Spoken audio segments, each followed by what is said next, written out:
It was early noon. Shooting Star arrived to the sheriff's station since he was going to help Hitch with a few things at the station. Hey Hitch, you asked me to help you around here? Yes, thanks. You know, I kind of need a little bit of help right now since, looking after Sparky and, being the sheriff is a tough order. I hear you. I hear you. So, what is that you want me to help you with? Well, if you perhaps could look after Sparky for a little while. Yeah, I mean, I don't mind. But how long are you expecting? Uh, then Hitch thought for a moment. Let's see. Well, I do have one case to take care of, and I have to look around for some missing animals or something. Um, Maybe 2, 3 hours, maybe more. It depends on how much I can do for work. Sure. I mean, I don't mind. Thanks. Sparky is right over there, so and if something would happen, just let me know. Sure. Just I have your number, and if something bad happens, I will let you know first right away. Thanks. So Shooting Star went to pick up Sparky, and both him and Shooting Star left the station. He walked around in town with Sparky, took him to the beach where they played some beach volleyball or whatever he wanted to play, built sandcastles and such. Even went to Crystal Bright House afterwards for some late lunch and just having a good time. It wasn't like in a couple of hours later when Shooting Star went back to the station with Sparky, pretty much fell fast asleep.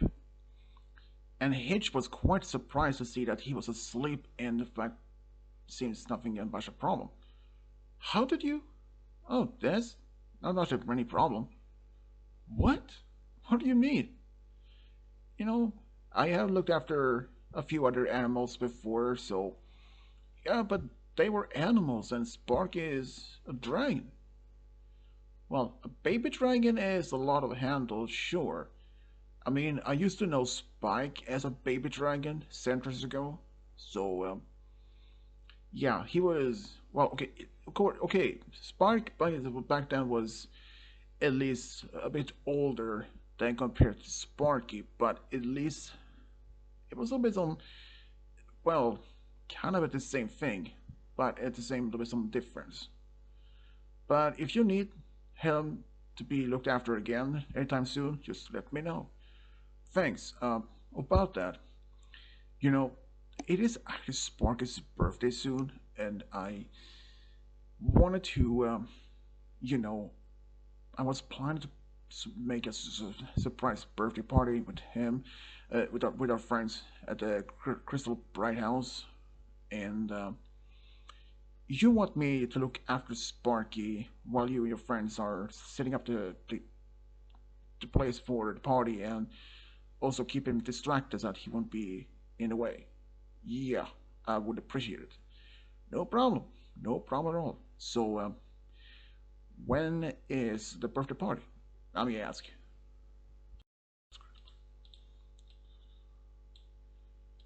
The party is on Saturday. Great. Well, I can do it. No problem at all. Thanks. So, all you have to do is let me know which time and place to pick him up. I will text you on that on Saturday, said Hitch. Sounds great. Sounds good to me. So on Saturday morning, Shooting Star received a text message from Hitch. He was gonna be picking up Sparky at the station around 10 a.m., which is we're only like 2 hours away. So Shooting Star got ready, prepared to pick him up and spend some time and also keep him distracted. And when he went to pick him up, Sparky was already awake and quite energetic. He was not even aware that was actually his birthday.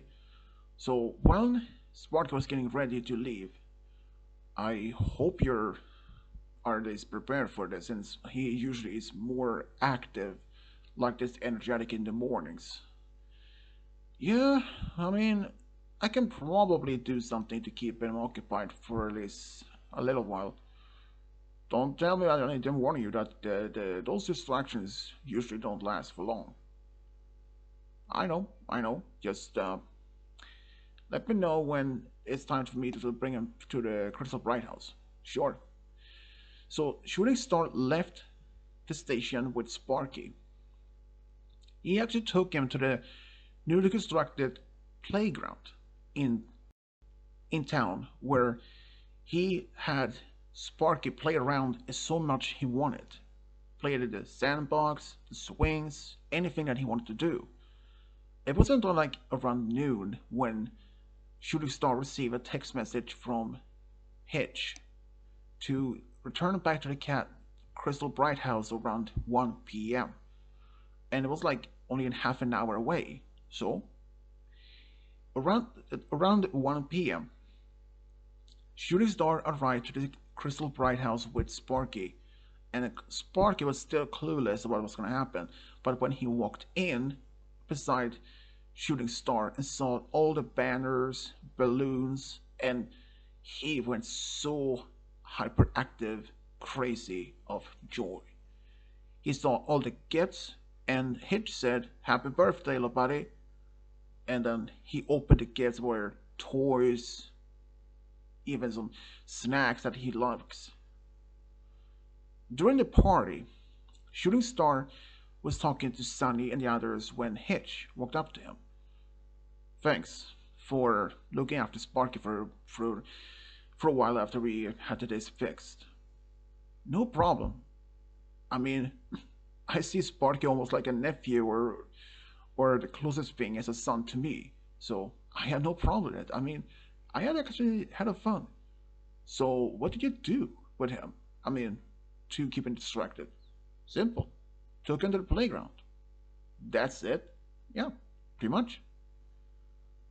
"Didn't he cause any trouble? I mean, due to the fact of his transformation fire?"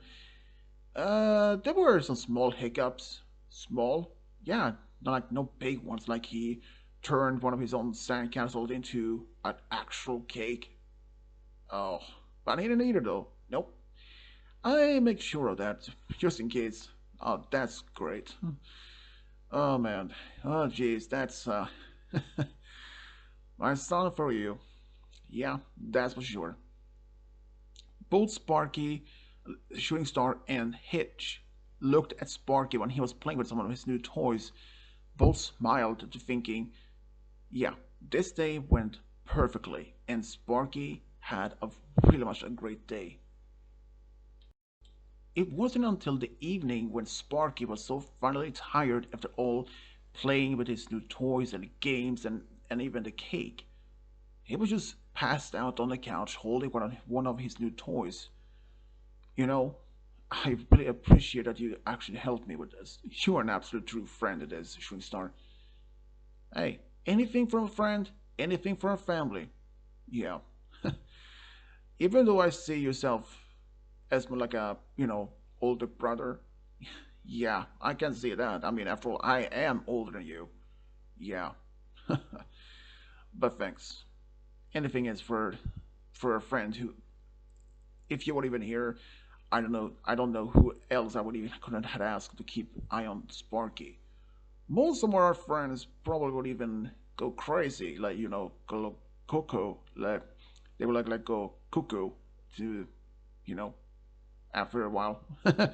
"Yeah, I hear you, but you know, even though I did have some struggle with Sparky, but I don't mind. I don't complain at all. In fact, I actually had such a great time with him. You know, if I could, I would adopt Sparky myself. But I won't do that, of course, since he's your son, so. Exactly." Both of them laughed and just had some more tea before Shooting Star had to go. But before he left, Hitch once again thanked him for looking after Sparky. You know, once again, thanks. Me and the others are really appreciated, and I'm very surprised of that you were able to. to take care of him so well. Yeah, no problem. Well, I should probably head out. I am a little bit tired after all this. Because of Sparky? Well, that and it has been a long day. And too much cake, that makes me tired. Yeah, I hear you on that. So after that, they shook hands and he left. Hitch was really happy to have Shooting Star as one of his close friends and also as a true friend. This is what he thinks and considered as a true friend should be like. To be there, don't complain, always be there for him no matter what happens.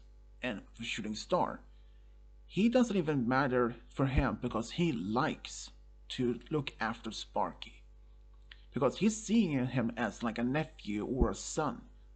And even though Sparky sometimes can be quite of a handful, but he always cares about Sparky. And this is how Hitch, Trailblazer, and Shooting Star became true friends. The end.